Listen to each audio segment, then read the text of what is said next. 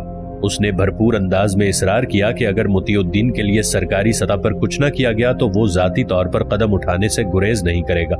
باتو خان نے جب اسے بضد دیکھا تو 100 سپاہیوں پر مشتمل ایک چھوٹا سا دستہ اس کے ساتھ روانہ کرتے ہوئے اسے سرخوں پر چڑھائی کی اجازت دے دی۔ کوکیشیا اور اردو زرعی کو باہم متحد رکھنا اور ان کی حفاظت کی ذمہ داری باتو خان کے سر پر تھی۔ باتو خان کے اس فعل سے سرخوں کے حلیف قبائل میں ناراضگی اور غصے کی لہر دوڑ سکتی تھی۔ باتو خان برقائی کی ضد کے سامنے مجبور ہو گیا تھا۔ اسی شام جب قونائی خان نے سردار قبازائی کے بارے میں یہ اطلاع دی کہ وہ عبادت خونگی کا آغاز کرنے پر تلا ہوا ہے اور اسے منگولیانہ ریاست کے نافذ قانون سے کوئی سروکار نہیں، تو باتو خان کو برقائی کے عقب میں مزید دستے روانہ کرنا پڑے۔ وہ بخوبی سمجھ گیا کہ مطیع الدین پر حملہ اور اسے سنہری خیمے سے اغوا کرنا ایک روایتی چال ہے جس کے تحت سردار قبازائی خان اپنی بغاوت کے مقصد کو ہوا دینا چاہتا ہے۔ وہ اپنے بھائی کو کسی صورت میں شکست زدہ نہیں دیکھنا چاہتا تھا۔ اب چونکہ حالات کی نوعیت بدل چکی تھی، پہلے وہ اس معاملے کو مسلمانوں سے نفرت کا محرک سمجھا تھا، مگر صورتحال کی جدید وضاحت سے اس کی دوربین نگاہوں نے کھڑے کھڑے تمام تجزیہ کر لیا تھا۔ اس نے سرخوں کے حلیف قبائل کے سرداروں کو بھی سرائے میں طلب کر لیا تھا تاکہ ان کی جانب سے بھی رد عمل سامنے آ سکے۔ برقائی خان کی آمد کی اطلاع سرخ قبیلے تک پہلے ہی پہنچ گئی تھی۔ انہوں نے اپنی بستی کے خیموں کے چاروں جانب کانٹوں کی گھنی باڑ لگا دی تھی۔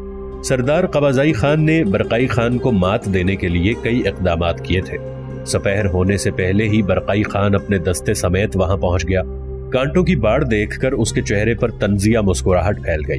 اس نے اپنے دستے کو حکم دیا تھا کہ وہ تمام بستی کو چاروں جانب سے گھیر لیں۔ آن کی آن میں بستی کا محاصرہ کر لیا گیا۔ ابھی برقائی خان اپنی مختصر سپاہ کو عسکری ہدایات دے رہا تھا کہ باتو خان کے بھیجے ہوئے مزید دستے بھی وہاں پہنچ گئے۔ وہ بے حد تیز رفتاری سے سفر کرتے ہوئے آئے تھے۔ برقائی خان نے حیرت سے انہیں دیکھا۔ ان دستوں کے ہمراہ ایک منجا ہوا سپہ سالار بھی بھیجا گیا تھا۔ اس نے آتے ہی برقائی خان کو مختصراً حالات بتائے اور سردار قبازائی کی ہر قیمت پر ہلاکت یا گرفتاری کا مراسلہ اس کے ہاتھ میں تھما دیا۔ بستی کے لوگ سرکاری لشکر کے اجتماع کو دیکھ کر پریشان ہونے لگے۔ سردار قبازائی خان نے نوجوانوں اور لڑکوں کو مختلف مورچوں میں فائز کر دیا تھا۔ اس نے برقائی خان کی آمد کی اطلاع پاتے ہی ایک جوشیلی تقریر کرتے ہوئے اس لڑائی کو منگولیانہ تہذیب کے بقا کی جنگ قرار دیا تھا اور سب لوگوں کو ذہنی طور پر تیار کر لیا تھا کہ وہ اس لڑائی کو ہر قیمت پر جیتیں تاکہ دوسرے قبائل کو یہ احساس ہو کہ ہماری روایات اور تہذیب ہمارے لیے جانوں کے مقابلے میں کتنی اہم ہے۔ اس کی جذباتی تقریر سے کچھ لوگ تو فرتے جوش میں دیوانے ہو رہے تھے، مگر نصف کے قریب لوگ اس لڑائی کو سردار قبازائی کی ذاتی دشمنی کا نتیجہ قرار دے رہے تھے۔ پہل سردار قبازائی کی جانب سے کی گئی تھی۔ اس نے تیروں کی بارش کی۔ محاصرہ کرنے والی سپاہ ایسے ہتھ کنڈوں سے واقف تھی۔ اس نے ڈھالوں کو سامنے رکھتے ہوئے تیروں کی بارش ناکام بنا دی۔ اس کے بعد برقائی خان نے آتشی تیر بستی میں لگائے ہوئے مورچوں پر پھینکوانا شروع کر دیے۔ دونوں طرف سے رات گئے تک ایسا ہی تبادلہ ہوتا رہا۔ دونوں فریق لڑائی بند کرنے پر آمادہ نہیں تھے۔ آدھی رات کے بعد اچانک بستی کے وسطی حصے میں عجیب سا شور بلند ہوا۔ سرکاری لشکر کے سب لوگ خوفزدہ نگاہوں سے بستی کی جانب دیکھنے لگے۔ نجم الدین ایوب اپنے شاہی محل میں تھا کہ ابو خویلد ایک مخبر کے ہمراہ اس کی خدمت میں حاضر ہوا۔ اس نے سلام کیا اور مخبر کی جانب اشارہ کیا۔ کیا اطلاع لائے ہو؟ نجم الدین ایوب نے گھمبیر لہجے میں پوچھا۔ اطلاع بڑی اہم اور نامناسب ہے۔ جو کچھ کہنا چاہتے ہو جلدی سے کہہ ڈالو اور یاد رکھو، مجھے تمہید باندھنے والے لوگ بالکل پسند نہیں ہیں۔ نجم الدین ایوب کا لہجہ بڑا سخت تھا۔ تنبیہ کرنے کے ساتھ ساتھ اس کے چہرے پر کرختگی بھی بڑھ گئی۔ معافی چاہتا ہوں، اطلاع یہ ہے کہ آپ کے چچا حاکم بولبک عماد الدین اسماعیل نے اپنے بھتیجے الملک المجاہد اسد الدین شیر کو بن ناصر الدین محمد کو بھیجا ہے کہ وہ اس کے ساتھ الحاق کر لے تاکہ وہ دونوں اپنی اپنی افواج کے ہمراہ دمشق پر حملہ کر کے اس پہ قبضہ کر لیں۔ اس نے یہ بھی پیغام دیا ہے کہ نجم الدین ایوب نے چونکہ دمشق سے نکل کر ایک بڑی تجارتی منڈی کو یوں آزاد چھوڑ رکھا ہے، اس پر قبضہ کرنا مالی منفعت کے لحاظ سے بے حد مفید ہے۔ دمشق میں چونکہ افواج موجود نہیں ہے، اس لیے اس پر قبضہ کر لینا آسان ہوگا۔ کیا یہ خبر مصدقہ ہے؟ نجم الدین ایوب نے مخبر کی جانب گھور کر دیکھا۔ بالکل، اس بارے میں میں نے ایک اہم سرکردہ شخصیت سے تصدیق کی ہے۔ حرص و طمع، نہ جانے کب یہ لعنت امت مسلمہ کا پیچھا چھوڑے گی۔ اپنے پاس جو بھی کچھ ہے، ناشکرے لوگ اس پر صبر و قناعت نہیں کرتے۔ یہ حریص و طمع دوسروں کے مال و اقتدار چھیننے کے فکر میں کب تک مبتلا رہیں گے؟ اللہ ہی بس ہدایت دینے والا ہے۔ نجم الدین ایوب کو چچا کی اس حرکت پر گہرا صدمہ پہنچا تھا۔ اس نے صلاح الدین ایوبی کے بعد سب لوگوں کو آپس میں برسر پیکار دیکھا تھا۔ جس کا داؤ چلتا تھا وہی ہاتھ صاف کر لیتا۔ یہ دوسرا موقع تھا کہ بلاد شرقیہ اس سے چھیننے کی کوشش کی جا رہی تھی۔ اس نے اپنی افواج کو فوری تیاری کا حکم دے دیا۔ اس نے اپنے مخبر کو سختی سے تنبیہ کی کہ وہ ان کی روانگی اور راستے کی مکمل معلومات فراہم کرتا رہے۔ مخبر نے اپنے فرض میں کوئی کوتاہی نہ برتنے کا وعدہ کیا اور وہاں سے رخصت ہو گیا۔ ابو خویلد نے نجم الدین ایوب کی حوصلہ افزائی کی کوشش کی تو اسے بھی سخت جھاڑ کا سامنا ہوا۔ نجم الدین ایوب اس غیر متوقع اطلاع پر بے حد مغموم اور رنجیدہ دکھائی دے رہا تھا۔ ابو خویلد اس کا بگڑا مزاج دیکھ کر خاموشی سے باہر نکل گیا۔ ادھر 4 گھنٹے کی مسلسل آرام دہ نیند کے بعد ابو مسعود کی آنکھیں کھلی تو بیبرس نے شکر کا کلمہ ادا کیا۔ بیبرس فوری طور پر طبیب کو ساتھ لے آیا تھا جس کے باعث اس کی جان بچ گئی تھی، ورنہ طبیب نے ابو مسعود کی اتنی خستہ حالت دیکھ کر مایوسی کا اظہار کیا تھا۔ طبیب اتنی لاپرواہی اور دیر پر بھی برہم ہوا تھا۔ اس کے جانے کے بعد بیبرس نے ابو مسعود کا منہ دھلوایا اور اس کے کپڑے تبدیل کیے۔ طبیب کے دیے ہوئے معجون کو اس کی ہدایت کے مطابق وقفے وقفے سے اس کے حلق میں اتارتا رہا۔ ٹھنڈے پانی کی پٹیاں بھی ماتھے پر رکھی تاکہ بخار کی شدت ٹوٹ سکے۔ یہ بیبرس کی محنت و لگن کا ثمر تھا کہ ابو مسعود ہوش میں آ گیا تھا۔ ابو مسعود نے بیبرس کی جانب مترحم نگاہوں سے دیکھا۔ وہ شاید کچھ کہنا چاہتا تھا مگر بیبرس نے اسے منع کر دیا۔ اسی اثنا میں مغرب کی اذان کی صدا بلند ہوئی۔ بیبرس نے اسے نماز کے بارے میں بتا کر جامع مسجد کی راہ لی۔ ابو مسعود بستر پر پڑے اپنی بیچاری پر آنسو بہاتا رہا۔ بیبرس نماز سے فارغ ہو کر سیدھا طبیب کے پاس چلا آیا۔ اسے تازہ صورتحال سے آگاہ کیا۔ اس نے کچھ اور ادویہ اسے بنا کر دیں کہ اب ان کا استعمال کیا جائے۔ بیبرس کھانے پینے کا کچھ سامان لے کر ابو مسعود کے گھر چلا گیا۔ ابو مسعود ایک بار پھر نیند کی آغوش میں پہنچ چکا تھا۔ بیبرس نے اس کی نبض ٹٹولی اور اطمینان کرنے کے بعد دوسرے کاموں میں مشغول ہو گیا۔ تھوڑی دیر بعد ابو مسعود کی کرا اس کے کان میں پڑی تو وہ تیزی سے اس کے پاس چلا آیا۔ ابو مسعود نے اسے اپنا جسم ٹوٹتا ہوا محسوس ہونے کے بارے میں بتایا تو اسے نرمی سے دبانے لگا۔ اسے کچھ سکون ملا تو اس نے ہاتھ کے اشارے سے بیبرس کو روک دیا۔ بیبرس نے کھانا نکال کر اسے کھلایا اور خود بھی کھایا۔ بعد میں اسے دوا دی۔ ابو مسعود کچھ دیر میں دوبارہ نیند کی وادیوں میں اتر گیا۔ بیبرس نے اسی کمرے میں زمین پر اپنا بستر لگایا۔ عشاء کی نماز کی ادائیگی کے بعد وہ پرسکون ہو کر بستر پر لیٹ گیا تھا۔ بظاہر اس کا چہرہ پرسکون تھا مگر دل و دماغ میں سوالات کا جمع غفیر تھا۔ وہ بار بار فاطمہ خاتون کے متعلق سوچ رہا تھا کہ وہ کہاں چلی گئی ہے۔ کہیں ایسا تو نہیں کہ وہ اب زندہ ہی نہ ہو۔ وہ اپنے خیالوں کو مثبت انداز میں مرتب کرنے کی کوشش کرتا مگر چند ساعتوں میں وسوسے دوبارہ سر اٹھانے لگتے۔ اسی کشمکش میں جانے کب اس کی آنکھ لگ گئی۔ صبح فجر کے وقت خود بخود اس کی آنکھ کھل گئی۔ اس کی آنکھیں کھلی کی کھلی رہ گئیں جب اس کی نگاہ ابو مسعود پر پڑی۔ وہ شاید اس سے پہلے بیدار ہوا تھا۔ وہ اپنے بستر سے نکلا اور غسل کیا۔ وہ اب ایک بڑے کپڑے سے اپنا بدن خشک کر رہا تھا۔ اس کے چہرے پر بشاشت پھیلی ہوئی تھی۔ وہ رات کو جیسا نڈھال اور پژمردہ دکھائی دے رہا تھا اب ڈھونڈے سے بھی ایسے آثار نہیں مل رہے تھے۔ طبیب کی دوا نے اپنا جادو کر دکھایا تھا۔ اس نے بیبرس کی جانب دیکھا تو محض مسکرا کر رہ گیا۔ دونوں نے جامع مسجد دمشق میں نماز ادا کی۔ اس کے بعد وہ دونوں دمشق کی گلیوں میں ٹہلتے ہوئے دریا کی جانب جا نکلے۔ میں جانتا ہوں تم کل سے کیا جاننا چاہ رہے ہو، ابو مسعود سنجیدگی سے بولا۔ پھر کچھ دیر توقف کے بعد اس نے خود ہی اپنی بات آگے بڑھائی۔ تم یقیناً فاطمہ کے بارے میں جاننا چاہتے ہو، لیکن میں تمہیں کوئی اچھی خبر نہیں دے سکوں گا۔ 2 ماہ پہلے وہ بھی اسی طرح بخار میں مبتلا ہو کر چل بسی۔ میں ان دنوں دمشق میں نہیں تھا۔ واپسی پر معلوم ہوا کہ وہ مجھے ہمیشہ کے لیے داغ مفارقت دے گئی ہے۔ ابو مسعود کی آنکھوں میں آنسو چھلکنے لگے۔